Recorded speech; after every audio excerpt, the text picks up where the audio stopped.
one lens to rule them all. Well, sort of two, and occasionally three, but I'll talk about that in a little while.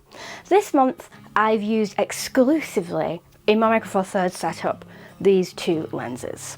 Now, if you don't know, these are the f1.7 constant lenses, and I think it's an absolute feat of engineering that having an f1.7 constant even exists. I'm not sure there is a proper full frame equivalent to these lenses, so well done Micro Four Thirds. I've had comments for a long time on this channel to try these out, so I'm so glad that I finally have. So here's the plan for the whole busy manic month of August, with styled shoots, weddings, all kinds of stuff, photo walks, YouTube channel stuff. I'm filming on the 10-25 right the hell now.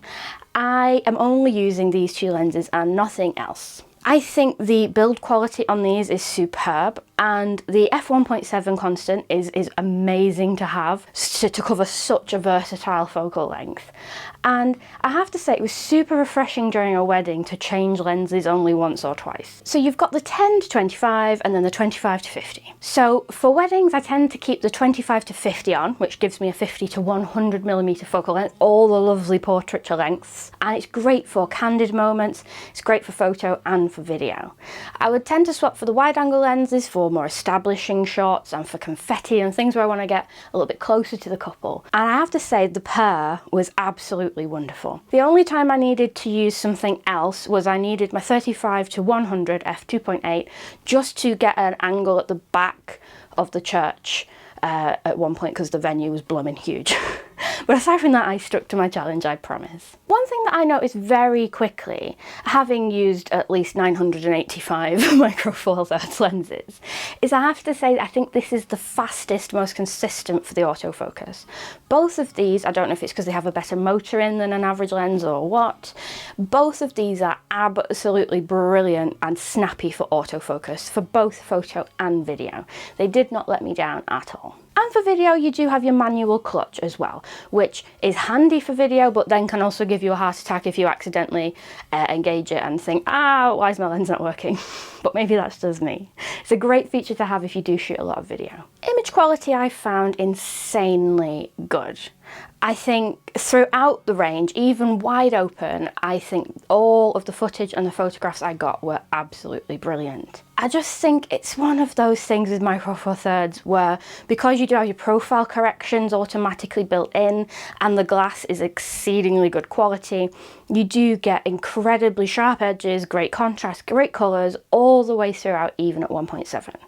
If you stop down a little bit, you will get even sharper images, but I just shot pretty much at f1.7 for the vast majority of the time, just to really put the lens through its paces, and I have to say I love the results. The filter thread is 77mm, and that's my absolute favourite because all of my lovely filters are already in that filter size, and it's great that you can swap and change between both of these lenses. Thanks so much to MPB for sponsoring this video. If you don't know, MPB is the world's biggest online platform to buy, sell and trade your photography and videography equipment. So if you're looking to get something new, definitely make sure to check their website first, because you really can get a bargain. I've bought and sold with them in the past, and I've got loads of good stuff from them. Everything you buy even has a 6-month warranty for a bit of peace of mind. A bit of an update on my buying, selling and trading. I was originally selling my gimbal and my original Mavic to get the Mini Pro 3 drone, but I've been totally swayed by the Avata, and it wouldn't have been possible without selling some stuff through MPB, so you can really get loads of cash together to put towards a purchase that you're looking out for. The website is really easy to navigate as well, so just search for what you're looking to buy, and if they have it in stock, you'll get a bargain, and if they don't yet have it in stock, you can set up email notifications so that you'll be the first in line when they do get the stock. If you're looking to sell, you can go and check your make and model, check the condition that it's in, and you'll get an instant quote straight away. And in a couple of days, they can pick it up from your door and then send it off, and then in a few days later you'll have the money in your bank. It's a really great service, and definitely check them out. Check out the link in the description below for more information, and thanks again to MPB. One thing in particular that I was so curious about is I've seen a lot of people suggest that these lenses are that good, you can probably get rid of all your prime lenses in between and just have these as a replacement. There is a brilliant video which I'll link below which goes through the cost benefit of doing this, and it actually works out cheaper and more reliable and easier if you do get one lens versus a load of lenses. The only lens I have that's faster than the 1.7 is a 25mm Lumix Leica f1.4. And I really didn't miss the slightly wider aperture at the 25mm, but it is one of my all-time favourite lenses, so I'm not getting rid of that anytime soon. Now the elephant in the room, of course, is the payoff of this. The downside is these lenses are heckin' chunky. My goodness. In terms of a size comparison, they are the same size, if not a little bit bigger, than my stock lens on my full frame system. They are absolutely massive. And it's hilarious that my Micro Four Thirds setup is significantly larger than my full frame setup when I'm using primes on the other one. It's crazy. But it does look like a real camera. You know, there's not at any point during this wedding anyone thought, oh, that's a tiny Micro Four Thirds camera. Like, it looks like a good bit of kit, particularly with the rig on and everything else. But I have to think the main benefit for me about Micro Four Thirds is the size aspect. I love street photography, I love travel photography, I love having lots of smaller lenses to play with.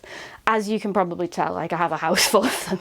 In a professional setting, I'm not too fussed about the footprint of my setup. I just want it to work and to be the best quality that I can give the client. And these lenses absolutely tick that box. And not having to swap a lot is wonderful. Just having the versatility of not being stuck at one focal length has been really helpful as well. You know, if things move quickly during a wedding or whatever, being able to sort of zoom out or in quickly is really, really helpful. But for my everyday stuff, I don't see myself selling my teeny tiny beautiful primes for this. I mean, if I'm going out for a street photography sort of day, which I did do with this camera, which is awesome, it's not the one I'm generally going to pick up. I just did that because it was part of my challenge for this month. You know, I'd rather have like a smaller prime, you know, like even my 35-100, it's tiny for what it is. It's a lot tinier than these, which is mad. But can you shoot 90–95% of what you want to shoot with these lenses? Yes. If you want a simplified, streamlined, reliable, professional quality bit of glass, the pair of these lenses, you would struggle to do any better than these for the Micro Four Thirds system. They are absolutely astounding in terms of image quality and versatility. The payoff is the weight, as I've discussed, but if you're not fussed about that, then wonderful. For me, I think I'm a little bit too attached to my smaller lenses to make the jump full time, but I do absolutely see why people buy and rave about these lenses because they're absolutely great. So there we go. What are your thoughts in the comments? Do you prefer one lens to rule them all, or would you prefer a few versatile primes? Do let me know. Is this dual stabilized?